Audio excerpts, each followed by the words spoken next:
Ang mga kwento ng pag-ibig, kwento ng buhay at kwento ng pag-asa dito sa Barangay Love Stories. Love Stories. Wala raw pinipiling lugar, panahon o kalagayan ang pag-ibig. Basta na lamang itong dumarating at handa nitong suungin ang lahat.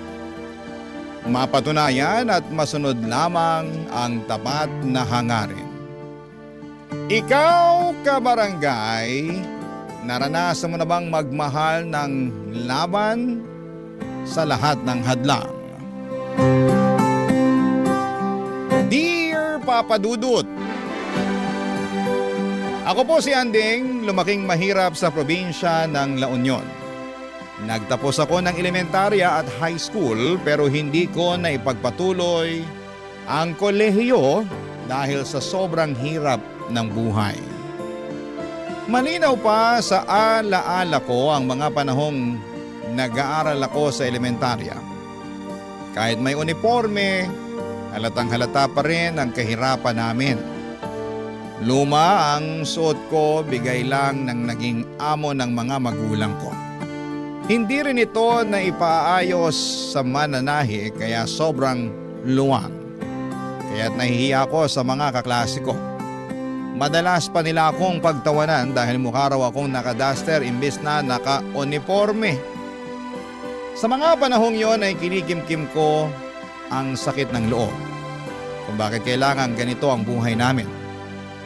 Kahit simpleng lapis at papel ay hirap na hirap pa ring ibigay ng mga magulang ko. Ganon po kami kahirap, Papa Dudut. Siguro dahil na rin marami kaming magkakapatid. Ako ang panganay, wala ring kaalaman sa family planning sina nanay at tatay. Pero believe pa rin ako sa kanila. Kasi kahit salat kami ay pinilit nilang mapagtapos kami sa elementarya at high school. Ang sabi nila ay bahala na raw kami sa kolehiyo kasi alam nilang hindi na talaga kakayanin. Noong nakapagtapos ako ng high school ay agad akong namasukan bilang taga-bantay sa isang tindahan. Maliit lang ang sahod, halos walang naiipon. Pero nagpapasalamat na rin ako dahil may trabaho ako. Hindi ko maiwasang mainggit sa mga dating kaklase kong may kaya kasi nasa Maynila na sila para mag-aral ng kolehiyo. Ang iba naman ay nasa San Fernando City.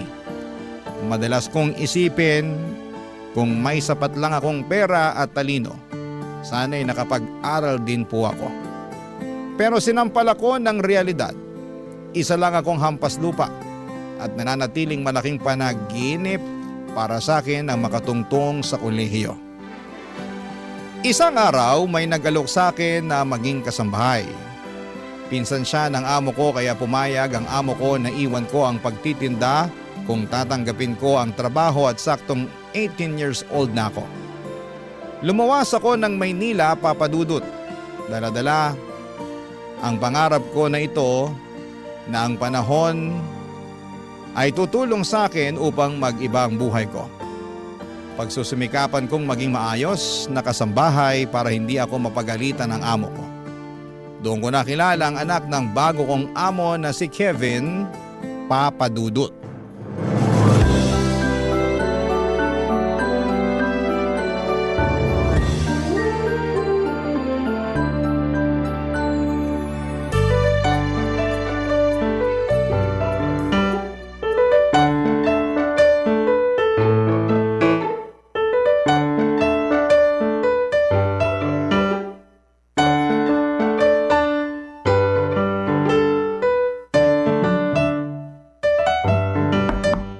Sir Kevin? Sir Kevin, kumain na po kayo. Kanina pa po nakahanda yung pagkain nyo. Sir Kevin? Sir, gumising po muna kayo para makakain. Bilin po ng mami nyo na on time daw po kayo pakainin kahit walang pasok. Sir! Sir! Sorry. Medyo masama ang pakiramdam ko eh. Pwede bang dito na lang ako kakain sa room ko? Sige po sir, dadalhin ko na lang po. Ay, sir! Sir, okay lang po ba kayo? Masakit ang ulo ko. Ano nga ulit ang pangalan mo? Andeng po, Sir Kevin. Andeng, pasensya ka na ha. Pwede mo ba akong alalayan pabalik sa kama ko? Medyo nahihilo rin kasi ako eh. Sige po, sir. Ali po kayo. Ay, naku, sir. Sobrang init niyo po. Baka nasobrahan lang ako sa pag-gym. Akala ko kaya ng katawan ko eh. Naku, sir. Kailangan niyo pong uminom ng gamot. Tama, para humupa tong init ng katawan ko. Sir, saan po ang mga gamot niyo para sa lagnat? Meron ako sa drawer. Sige po, kukunin ko na. Naku, alin kaya rito? Nakita mo ba? Ito pong para sa lagnat. Oo, Sandali, sir, ha? Baka kailangan niyo munang kumain. pwede naman yung gamot na yan kahit walang laman ng tiyan ko. Sige po. Heto po. Salamat, Andeng. Naku, sir. Sobrang init niyo po talaga. Tawagan ko na ba ang mami niyo? Kasi binilin ka niya sa akin eh. Ito talagang si Mami. Ginawa na naman akong baby. Huwag mo nang tawagan. Nakainom naman na ako ng gamot. Pero hindi po biro yung init niyo, sir. Meron akong thermometer sa drawer din. Kukunan ko na lang ng temperature ang sarili ko. Sige po. Sandali kukunin ko.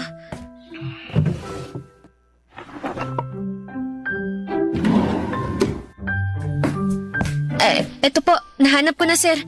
Ito po. Salamat, Andeng. Welcome po. Trabaho ko po na alagaan ko kayo. Inaalagaan mo ang 20 years old na lalaking gustong maging baby forever ni Mami. Ikaw lang din kasi ang anak niya, sir. Kaya ganun siguro. Kami, sir. Ang dami namin 7 kami. Talaga? Ang sipag naman. Sinabihan ko na naman sila na aawat na Pang-ilan ka? At ilang taon ka na nga? Panganay po ako, sir. Bale, 18 na po ako.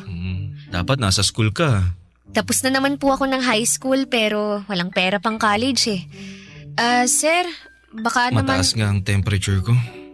Ilan po ba, sir? 38.5 eh.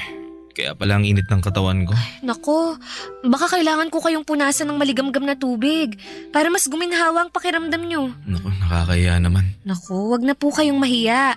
Tsaka, kasambahay nyo naman ako Bukas sa loob ko na alagaan ko kayo. Ang bait mo naman. Kukuha lang ako ng bimpo tsaka mag-iinit ng tubig. Meron ako sa mga gamit ko. Saka, huwag ka na mag-init. Doon ka na lang sa shower kumuha ng tubig. May heater naman yun. Sige po. Pagkatapos po, kumain na po kayo. Sige. Andeng, salamat talaga. Salamat sa pag-aalaga. Pagaling po kayo, sir Para po pagdating ni Ma'am Connie, magaling na kayo. Tsaka para po makapasok kayo sa Lunes. Oo nga. Buti Sabado ngayon. Sana gumaling agad ako. Di ba naman ako gagaling sa lagay na to may mabait akong kaibigan.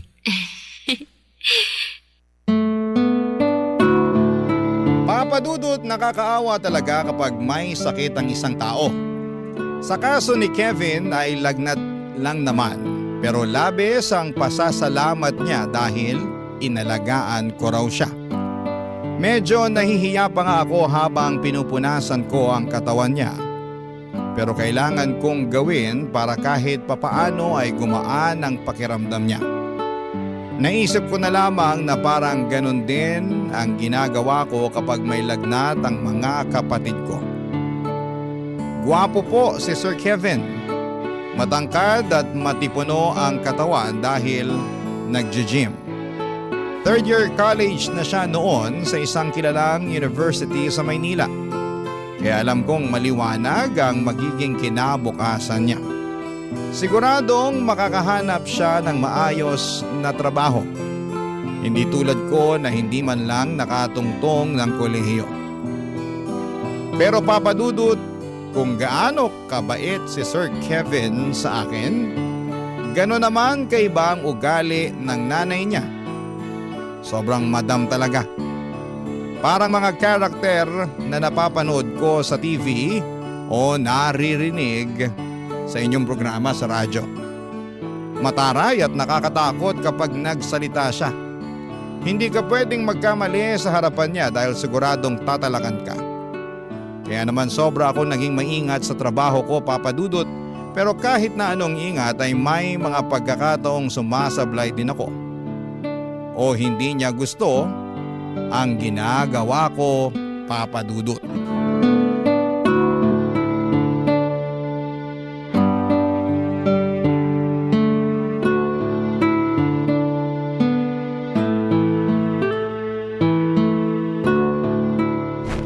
Ano tong nangyari sa kortina? Hindi ganito yon. Ma'am, sinunod ko lang po ang sabi niyo. Mali ang paglagay mo ng drapes. Hindi maayos. Tatanga-tanga. Nasaan na ba si Christina? Nasa palengke po, ma'am. Kapag hindi mo alam kung paano gawin, magtanong ka kay Christina. Opo, ma'am. Sorry po talaga. Aayusin ko na lang po. Hindi ka kasi nakikinig. Tapos sasabihin mong sinunod mo lang ang sinabi ko. Ako pa ngayon ang may kasalanan? Hindi po, ma'am. Wala po kayong kasalanan. Bakit ba kasi isang katulad mong pinadala sa akin? Para ako nagtitrain ng isang aso. Pasensya na po. Nakakairita yung pasensya mo ha. Gawin mo na lang kaya ng tama ang mga pinagagawa ko sa'yo. Pati ang pag-vacuum hindi mo pa rin kabisado. Ano ako? Teacher ng mga chimay? Ide-demonstrate ko isa-isa? Gamitin mo naman ang utak mo. Hindi ba sabi mo nakapagtapos ka ng high school? Opo, ma'am. Daig mo pang elementary. Ang tanga mo. At wag mong sabihin pati itong kape ko hindi mo pa rin maayos. Sinunod ko po yung sabi niyo. Nako, mukhang sablay na naman to. Ano to? Ma'am! Ang tanga!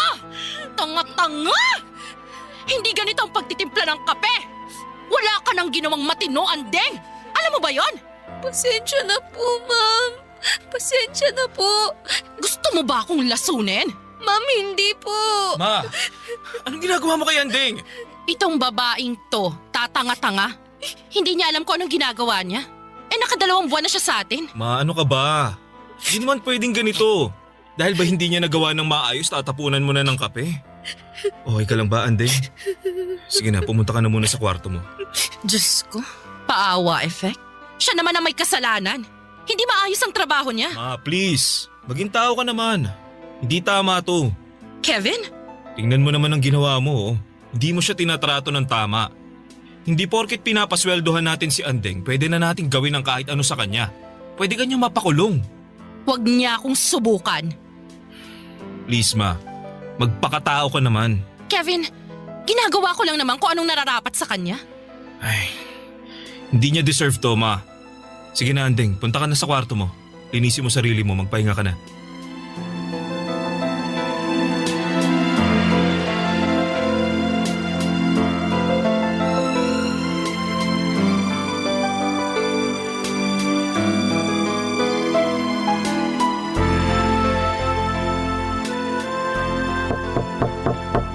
Andeng, okay ka lang ba? Sir, opo. Okay lang po ako. Mukhang hindi. Medyo mapulay ang mukha mo. Oh. Sumusobra na talaga si mama. Paano kung nalapnos yung mukha mo? Hindi na po ganun kainit nang tinapo niya sa mukha ko. Kahit na, pinagmalupitan ka pa rin niya. Kakausapin ko siya mamaya. Baka mas lalo lang siyang magalit sa akin kasi kinakampihan mo ko. Naku, mali naman talaga ang ginawa niya eh. Kahit may hindi ka nagawang tama sa trabaho mo, hindi pa rin makatarungan ang ginawa niya sa'yo. Kailangan niya humingi ng dispensa sa'yo. Sobra na yung ginawa niya. Salamat po, sir. Sana naging mas maaga ako kanina para hindi na nangyari yung pagbuhos niya ng kape sa'yo. Tana, nandito lang ako para sa'yo, Andeng. Sobrang bait ni Sir Kevin sa akin, Papa Dudut. Sabi nila ay nagmana raw siya sa ama niya na nasa ibang bansa. Kaya siguro ay hindi ko maiwasang hangaan siya. Si Ma'am Connie naman ay parang tigre kung makapagsalita. Lagi niya akong tinatalakan at mabuti na lamang at may kasama akong kasambahay din, si Christina. Siyang karamay ko sa bawat sermon ng amo naming mukhang mangkukulam. Si Christina ang nakapansin na may nararamdaman daw ako kay Sir Kevin. Pinagbintangan pa nga niya ako na si Sir Kevin daw ang dahilan kaya nagagawa kong pagtiisan si Ma'am Connie. Pero syempre, tumanggi talaga ako sa una. Pero sa totoo lang ay tama si Christine. Crush ko po si Sir Kevin. Ang gwapo niya kasi at mabait pa. Parang lahat ng hinahanap mo sa isang lalaki ay nasa kanya na. Pero hanggang pangarap lamang po ako. Kasi naman lupa lamang ako at siya naman ay langit. Hindi kami bagay, Papa Dudut. Ang kaya ko lang gawin ay mangarap at mag-imagine na baka sa ibang mundo ay pwede kaming dalawa. Pero sa realidad, hanggang tanaw lamang ako.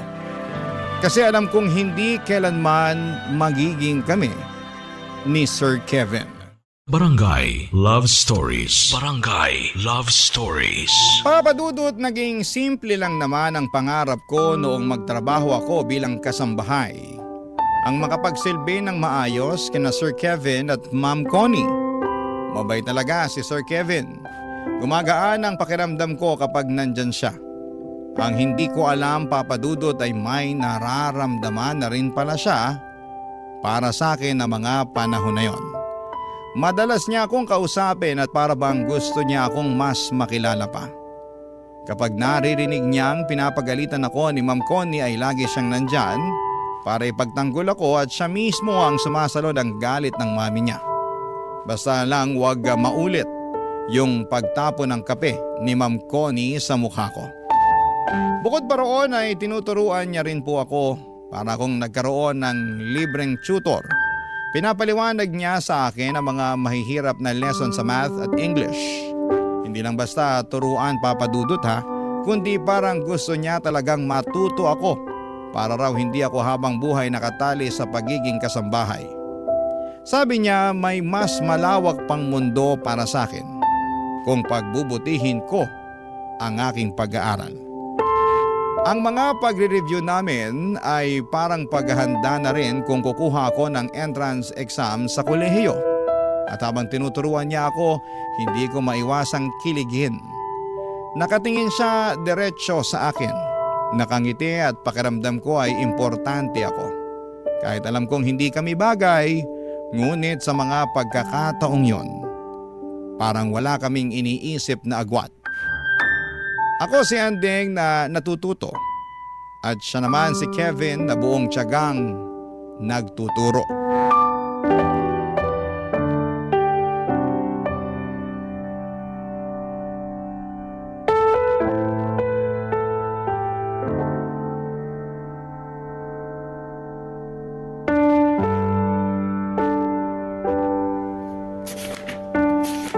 Oh, ayan. Tingnan mong mabuti ang spelling ha. Alam mo, tinuro to sa amin nung high school sa 3rd year. Pero sobrang nakalimutan ko na. Grabe. 19 years old ka pa lang, makakalimutin ka na. Hindi ko maintindihan nun Pero ngayon, naintindihan mo naman. Medyo. Anong medyo? Pag-aralan mong mabuti, lalabas to sa exam. Mag-e-exam ba ako? Kapag kaya mo nang pumasok ng college, di ba? Nag-iipon ka naman. Saka kapag kulang talaga, lapitan mo lang ako. Tutulong ako, promise. Naku, ayokong mangutang.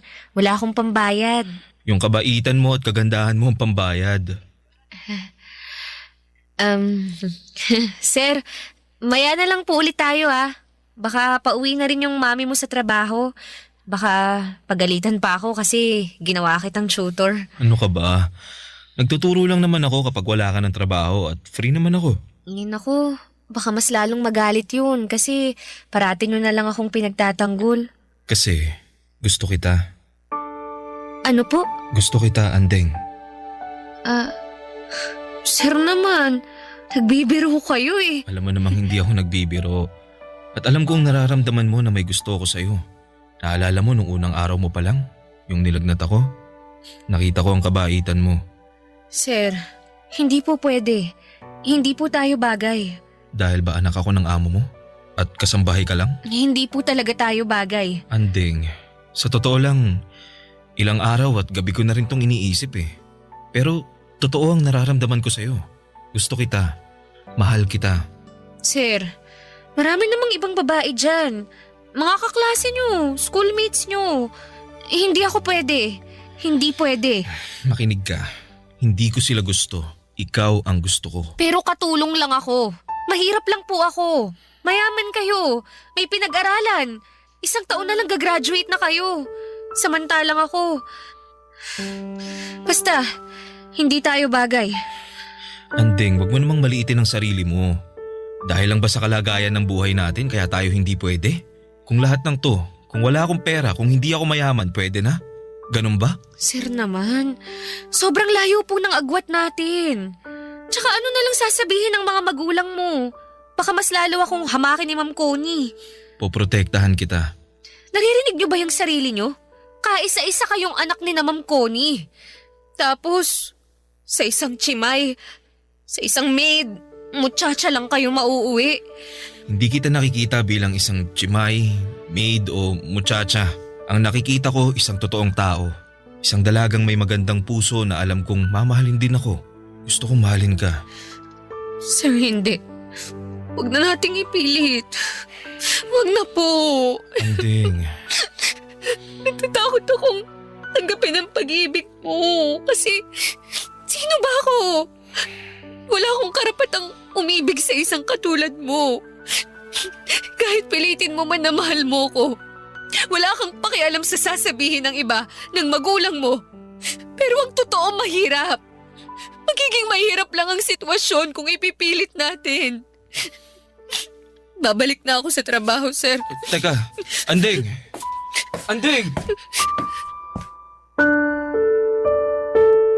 Papadudot, akala ko'y hihinto na sa panliligaw si Kevin matapos ang araw na yon. Pero nagkakamali ako.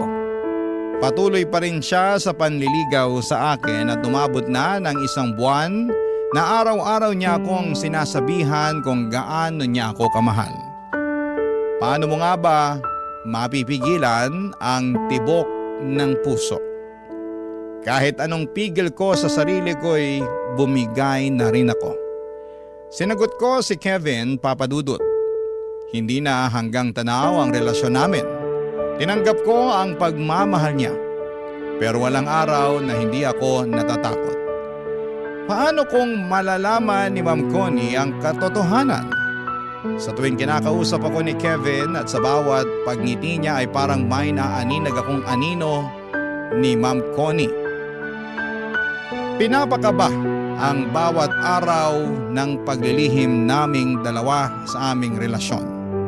Sa bawat oras na magkasama kami, ramdam ko ang saya at kapayapaan. Pero sa likod ng lahat ng yon ay may kaba, Papadudot, at takot din po akong nararamdaman. Si Kevin mismo ang nagsabi na hindi naman kami gumagawa ng masama. Ang gusto niyang ipaalam na namin sa mami niya ang katotohanan. Buo talaga ang loob niya pero ako ang umaayaw.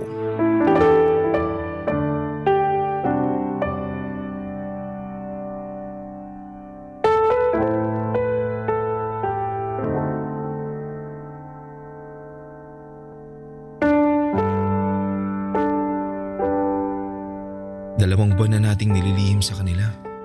Baka kailangan na talaga nating sabihin. Da naman akong ipaglaban ka, Anding. Kevin naman, baka ganito na muna tayo. Magtatago? Hindi naman tayo gumagawa ng masama ah. Nagmamahalan tayo. Sige na, lumabas ka na ng kwarto ko. Baka hinahanap ka na ng mama mo. Anding, gusto kong hindi na tayo maglihim sa kanila. Kevin, ang hirap nun. Kasi naman, kung ipagtatapat natin sa kanila, sa mama mo, ano na lang ang sasabihin niya sa akin? Malanding chimay na inaakit ang anak niya? Alam kong mahirap to. Pero nandito ako para ipagtanggol ka. Hindi mo ako inakit, kusa kitang minahal. Mahal kita. Mahal din kita, pero... Anong naririnig kong mahal-mahal? Bakit magkahawak ang kamay ninyong dalawa? Malandi kang babae ka? Anong ginawa mo sa anak ko? Teka, ma! Huwag niyo saktan si Anding. Mahal ko siya, ma. Ano? Girlfriend ko siya. Nahihibang ka na ba, Kevin? Itong hampas lupang to? Hoy, babae. Anong ginawa mo sa anak ko? Siguro binigay mo ng sarili mo para maakit mo ang anak ko, no? Ma, hindi siya ganun. No. Ang mga tulad niya, isang ambisyosa. Umalis ka na rito. Lumayas ka ritong babae ka! Ma, pwede ba? Ang taas ng pangarap mo? Pumili ka naman ng lugar ng pangarap mo. Hindi ganito! Umalis ka! Umalis ka! Lumayas ka! Ma! Maawa po kayo, ma'am. Huwag niyo po akong palayasin. Hindi ko na po uulitin. Hindi ko po mahal si Sir Kevin. Wala po to. Ano pinagsasasabi mo? Hindi kita mahal. Anding, Ma'am Connie, huwag niyo po akong palayasin. Wala po akong malilipatan. Kailangan ko po ng pera. Promise po, hindi ko na po papapasukin si Sir Kevin sa kwarto ko. Anding, mahal kita. Hindi mo mahal ang babaeng yan, Kevin. Naaawa ka lang o alam mo na, lalaki ka, babae siya. Ganun lang. Tama ang mama mo, Kevin. Hindi mo ako mahal. Hindi totoo ang nararamdaman mo. Hindi. Makinig ka, Kevin. Hindi siya ang para sa'yo. At ikaw, babae, kung gusto mong manatili dito, anong makukuha ko, ha? Gusto kong lumayas ka para mapigilan ang balak mo sa anak ko. Mas mababantayan niyo po ang kilos ng anak niyo kung nandito ako. Kasi kung wala ako rito, at dahil sa ambisyon ko na yumaman, pwede pong makipagkita ako sa anak niyo nang hindi niyo alam. Kaya dito lang po ako. Magtatrabaho po ako. Tama bang sinasabi mo? Opo. Kaya maawa po kayo. Huwag niyo akong palayasin. Anding, bakit mo ba ginagawa to? Hindi kita mahal. Okay, nakapagdesisyon na ako. Mananatili ka rito.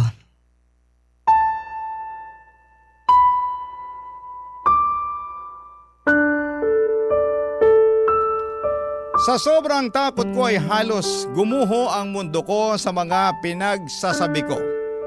Nagmakaawa ako, Papa Dudut, at humingi ng tawad. Lumuhod ako sa harapan ni Ma'am Connie dahil ang totoo ay ayaw kong malayo kay Kevin at ayaw ko ring masira ang buhay niya. Mabuti na lamang at pumayag si Ma'am Connie. Hindi niya po ako pinalayas agad. Pero nagtakda siya ng mabigat na kondisyon. Pinayagan niya akong manatili hanggang sa katapusan ng taon pero may malinaw na utos. Hindi ko dapat nilalapitan o kinakausap si Kevin. At pagkatapos ng taon ay kailangan ko nang umalis at hindi na muling bumalik sa bahay nila. Siyempre hindi naman pumayag si Kevin, Papa Dudut. Sa harap mismo ng mami niya ay pinaglaban niya ang pagmamahala namin. Pero matigas si Ma'am Connie. Sino ba naman ako para maging girlfriend ng anak niya? Ang sakit, Papa Dudut. Nandun na ang taong mahal ko handang ipaglaban ako. Pero kailangan kong tanggapin ang realidad na pinagtagpo man kami pero hindi kami tinadhana. Langit siya, lupa ako, ang isang katulad ko. Hindi kami pwedeng magsama, Papa Dudut. Ang sakit sa puso at alam kong sobrang nasaktan si Kevin sa mga sinabi ko. Pero lahat ng yon ay hindi totoo. Hindi ko inambisyon na maging mayaman sa paraan na ganito. Hindi ko niloloko si Kevin. Mahal ko siya at nasasaktan ako sa lahat ng ito, o Papa Dudut. Para bang sinasaksak ang puso ko sa sobrang sakit. Parang hindi ako makahinga sa sobrang sakit. Ganito pala kapag ang isang mahirap ay umiibig sa isang mayaman. Kailangang ilugar ang sarili sa tamang kalagyan. Barangay Love Stories. Barangay Love Stories. Papa Dudut, hindi naging madali ang mga sumunod na araw sa pamamalagi ko sa bahay. Halos wala pong lumilipas na araw na hindi ako pinapagalitan ni Ma'am Connie. Maliit na pagkakamali ay pinapalaki. Kahit simpleng bagay ay nagiging dahilan para pagalitan niya ako.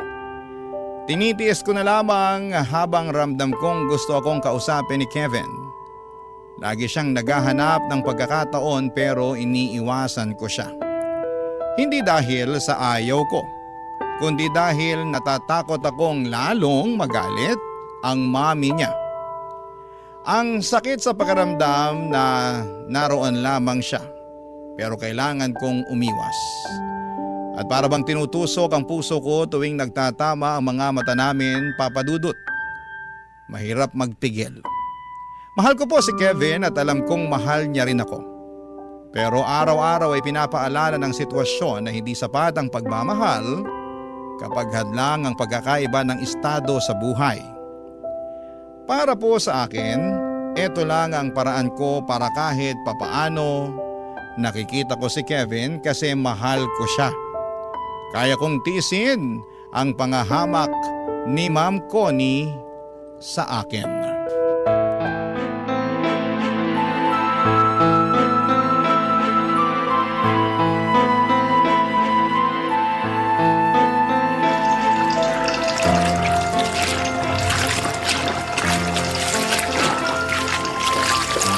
Andeng, kinakalaban mo ba ako ng palihim? Po? Hindi po, ma'am. Huwag kang magkunwari. Alam mo naman na maselan ako sa mga kurtina ko, di ba? Bakit may mancha yung sa kwarto namin? Bakit hindi maayos ang pagkakalaba? Ma'am, maayos po ang pagkakalaba ko noon. Hinanduwash ko pa nga po kasi alam kong gusto nyo ng ganun eh. Pero hindi mo inayos. Yan ang totoo. Kunwari ka pa. Ma'am, inayos ko po talaga. Tigilan mo nga yung kaiiyak mo. Wala dito ang anak ko.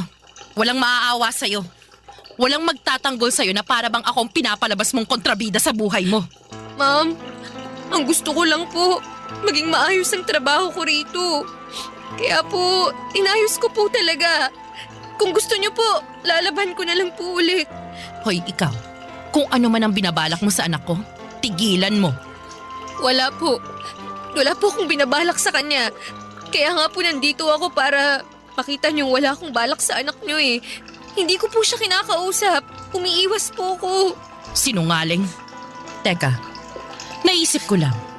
Siguro ikaw rin yung nagnakaw ng pera ko na naiwan ko sa bulsa nung nakarang araw, no? Matapos mong labhan, wala kang sinole. Po? Ma'am, wala po akong perang nakita. Hindi po ako magnanakaw. Talaga lang? Ang sinungaling ay kapatid ng magnanakaw? Siguro pinadala mo na sa mga magulang mo yung ninakaw mo. Hindi ka na nahiya? Ma'am, hindi ko po gawain ang magnakaw. Sinungaling? Ha? Tama na po, ma'am. Ang iya ka talagang babae ka! Masama kang tao! Wala po akong ninakaw. Wala po. Ikaw, huwag na huwag mong sasabihin sa anak ko na sinaktan kita ha. Kung hindi malilintikan ka sa akin. Tigilan mo yung paawa effect mo na yan. Kung hindi ako makakatiis, papaalisin na kita. Opo, hindi po ako magsusumbong. Kasi kung magsusumbong ka, isusuplong din kita sa pulis dahil ninakawan mo kami. Naiintindihan mo ba? Opo. Paano mo kaya inakit ang anak ko? Ibang klase ka talaga, no? Akala mo dahil ang sipag-sipag mo kunwari ay matutuwa akong ikaw ang mapapangasawa ng anak ko. Nagpapatawa ka ba? O iniinis mo ko? Sinabi ko naman po sa inyo na wala na po akong balak sa anak niyo. Ah, so may balak ka dati. Tapos noong nalaman kong totoo at muntik kitang kalad ka rin sa labas, ay nag-iba ang ihip ng hangin. Wala ka ng balak. Ganun ba? Magsalita ka! Umayos ka. Dumating ng anak ko. Umayos ka! Pahiran mo yung mga luha mo. Hindi niya pwedeng mahalatang umiyak ka. Opo. Huwag mo akong subukan, Andeng. Masisira ang buhay mo. Opo, Ma'am Connie. Umayos ka.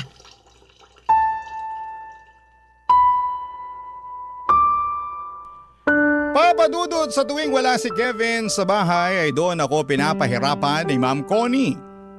Para bang sinisigurado niyang mararamdaman ko ang galit niya. Pinapagawa niya ang mga trabaho sa akin ng doble-doble. Maglinis ng buong bahay kahit kakatapos ko lang. At may pagkakataon na pinapaulit sa akin ang labahan kahit kakatuyo pa lamang ng sinampay. At madalas din akong pinapahiya ni Ma'am Connie sa harapan ng ibang mga tao, Papa Dudut. Binabaliktad ang mga pangyayari para palabasing ako ang may kasalanan. Pero tiniis ko ang lahat ng yon. Hindi ko sinasabi kay Kevin kasi ayaw kong magkaroon ng lamat ang relasyon nila ng mami niya. Ayokong maging dahilan ng pagtatalo nilang mag-ina. Mahal ko po si Kevin, Papa Dudut, at yon ang dahilan kung bakit ako nananatili kahit na hirap na ako. Sa bawat araw na nagdadaan, ang parusa na ibinibigay sa akin ay lalong tumitindi. Pinipikit ko na lamang ang mga mata ko at iniisip na kaunting tiis na lamang at lilipas din ang lahat. Kasi kapag nawala ako sa bahay na yon ay tuluyan na ring mawawala ang pagkakataon kong makita at makasama si Kevin. Pero sa totoo lang, Papa Dudut, unti-unti nang bumibigat ang dibdib ko. Hirap na ako. At sa mga araw na yon ay hindi ko alam kung hanggang kailan ko kakayanin ang lahat ng ito.